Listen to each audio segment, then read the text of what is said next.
Okay, Mr. Phobes here again. We're going to talk about project number one, expansion of the square. So I'm going to go through this relatively quickly to try and keep it under 10 minutes.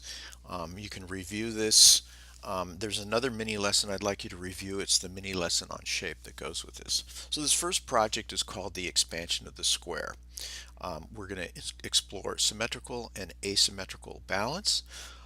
This is a completely analog project. It's done with cut black paper on a white background. So we're going to be using basically one of the elements of two-dimensional design, which is shape. And I've kind of grayed out value because value is the range of light to dark. We're basically using the extreme ends of value. We're going to use black and white. So we aren't going to really investigate a value gradation, but we will use those two. So shape and value are the two elements that we're going to be using. In terms of the organizational principles, all of them will come into play, but we're going to focus on five. Harmony, which is also sometimes unity, which uses similarity, repetition, elaboration. Variety, which uses contrast and difference. Those two, harmony and variety, are going to be what we're really going to focus on. And then size, we'll talk about scale and proportion within the elements, the different shapes. Emphasis, this is huge. We're going to talk about the center of interest or importance, and then also the visual hierarchy. And then balance, we're going to again look at symmetrical and asymmetrical balance. Economy will come into play because I'm going to ask you to do these studies as economically as possible. And then when we do the asymmetrical study, we will explore rhythm and implied movement. Okay, so here's the expected learning outcomes. After successfully completion of this project, the student should be able to do identify symmetrical balance and asymmetrical balance, articulate the difference between organic and geometric shape, create a simple composition that demonstrates a balance of harmony and variety, and then skillfully use the basic tools of the knife, ruler, and rubber cement. Okay, here's the project objectives. So we're going to start out with a rectangle, and I'll explain this a little bit later in the presentation. We're going to start out with a um, black rectangle. Our studies, it will be 4 by 6 inches, and then the final we'll do one that's 5.5 by 7 inches. So we want to take away focus from that original rectangle through a process of cutting and reflecting. We're going to create one symmetrical composition and one asymmetrical composition. There needs to be harmony between the two solutions, so there needs to be similarity.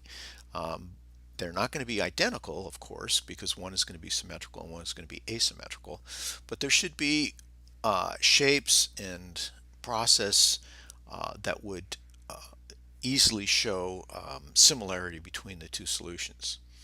Um, each composition should demonstrate a balance of harmony and variety. Each composition should demonstrate a balance of black and white, positive and negative, and then figure and ground relationships. And then skillfully and professionally develop both compositions with black paper on white Bristol board. Okay, so this is an exploration of the element of shape and the principles of balance, harmony, variety, focus, and emphasis, and to a lesser degree, economy, scale, proportion, and movement. So we're going to incorporate the following, which is non-objective shape. So we'll talk about that, but please review the mini lesson on shape so you can become familiar with what is non-objective shape. We will also incorporate reflectional symmetry, symmetrical composition, asymmetrical composition, focus and emphasis, positive shape and negative space, and then harmony and variety. All right, so the first one we're going to do is the symmetrical expansion. So in order to have symmetry, you need something called a line of symmetry, and it creates an equally or sometimes formal balanced composition. So if you look at this carefully, look at the red dotted line, you can see that on either side of the red line there's what's sometimes called a mirror balance. So uh, what is on one side of the line is actually exactly equal to the other side of the line. Um, we'll talk about what the reflection edges are. They're like hinges. We're going to create from non-objective organic or geometric shapes. So we'll explore in studies both organic and geometric shape. Again, if you review the mini lesson, that'll clarify what those are. We want to shift focus and emphasis away from that original rectangle. We want to have a balance of black and white, negative and positive, and then a balance of harmony and variety. So organic shapes are shapes from nature evoking the plant and plant world. Non-objective shapes are shapes that do not reference the world, and they're purely subjective or imaginary. Harmony is created by repetition and similarity. So here's a good example of harmony. Very strong harmony, but there's really no variety other than it's black and white. And so this creates very little visual interest. So strong harmony creates unity, but it also can create something that is rather uninteresting and boring, which is what we don't want to do. Variety is created with contrast and difference. However, if you get too much variety, you can get visual chaos. So we'll be working on the picture plane. It's the actual flat surface on which we execute a pictorial image. And then the picture frame is the outermost limits or boundaries of the picture plane. So you're going to be given specific dimensions to be working within. When we do our studies, we're going to be using a picture frame that is 9 by 12, and we're going to use a 4 by 6 square to start out. Actually, it's a rectangle, not a square, but it's kind of convenient to call it a square. We're going to use harmony with similarity and repetition, and variety with contrast and difference and elaboration. This one, the first study we're going to do, is going to be using geometric shape. If you notice, these have all been cut freehand. I'm not using a ruler. We want to kind of be like Zorro and just cut away very quickly. The dotted line shows where the original rectangle was. And if you notice, what is happening here is that when I make a cut, so this shape here, this is kind of inverted Z, was cut out of here, and then it was swung over across this edge. So these are called the reflection edges. So they are the edges of the composition. Let's go back for a minute here. There are multiple ways of doing this. We'll talk about this in class. There are ways to use every edge as a reflection edge. The way we're going to accomplish this is we will fold the rectangle in half, and then we'll be cutting it. So when we make this cut here, it actually yields 2 cuts. And then when you fold them over, they have to be done exactly the same on either side. So we get this line of symmetry. Now, the asymmetrical expansion means there's no line of symmetry without symmetry having unequal or non-corresponding parts. So we're going to try to camouflage the original square. It's a little bit easier to do with the asymmetric one. It's easier to do when you have rectangles within rectangles. Once you start working in organic shapes, it's a little bit harder to do. So can you see the original square here? How did they achieve harmony? And how did they achieve variety? So here's an outline of the original square.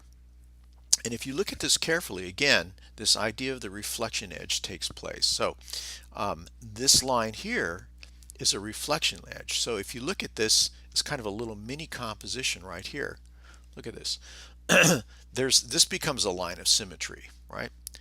This right here becomes another reflection edge. Actually, this should have been over here. And then this becomes a reflection edge, and this becomes so you're starting to create little mini lines of symmetry within the composition. This is a good one.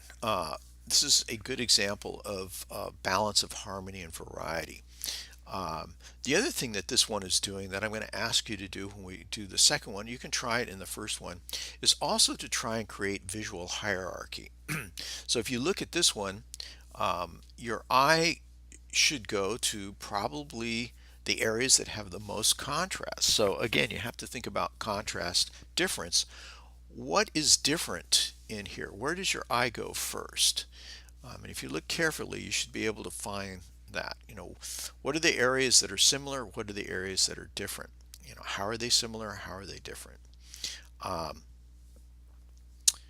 this is visual hierarchy again. Okay, so this is a very good example. So this was the final. When you work on the final, you can make it as complex as you want. Um, this is really nice because making these nice little cuts created a type of visual pattern and visual texture, which is really nice. Um, so again, one of the objectives is to create harmony between the expansions. And here is one that certainly does that. So try and identify what is it that is similar between the two. Well, certainly, they have these sort of diamond shapes. Um, there's a couple other things that come into play here. Um, and, we can look at these as we're working. Um, the other thing, though, is that we don't want them to be absolutely identical, and they won't because one is symmetrical and one is asymmetrical. But there's some other things that were done. Uh, the symmetrical was done first, and then if you look at the asymmetrical, you can kind of get an idea of how uh, they've sort of elaborated on what they started here. Um, One of the things I would suggest staying away from is if you look at this one, this actually has two lines of symmetry. So there is a horizontal line of symmetry, so you can see that um, this is equally balanced top and bottom, and it's also equally balanced side to side. That creates a little bit too much harmony and doesn't create as much visual interest. So I strongly suggest stay away from that. Don't have two lines of symmetry. Um, this is a very good example of the project. And this young woman was a biology major, and she came into the class, and she always did projects that sort of evolved around her interest. And I strongly suggest doing that. Make it personal, make it something that you're interested in. Um, what's really nice about this is the one on the right, which is the asymmetrical. She's done a really good job of creating a sense of visual hierarchy, right? So um, your eye should probably go to the fish face first, and there's a variety of reasons. One would be psychologically taking your eye to the face because we like faces, and we, as humans, we identify with faces. Um, but it also has some areas of contrast that are stronger than the rest of the areas. Especially when she's got these kind of two large uh, halves. This is very clever because the other thing is that we'll talk about this. Um, this is something called a shape of closure. And a shape of closure is when your eye sort of agrees that all these disparate sort of shapes come in and make one larger shape. So this one doesn't quite have that quite as well, but this one certainly does, and you really identify this as something as a fish. And again, you're probably saying, well, wait a minute, I thought we were supposed to use non-objective shapes. The result can evoke something that is objective, but if you look at these individual shapes by themselves, they are non-objective. They don't really look, except for maybe this little fishtail, we'll give them that. They don't really reference anything from the real world. Individually, they're all non-objective again, except for this little fishtail shape.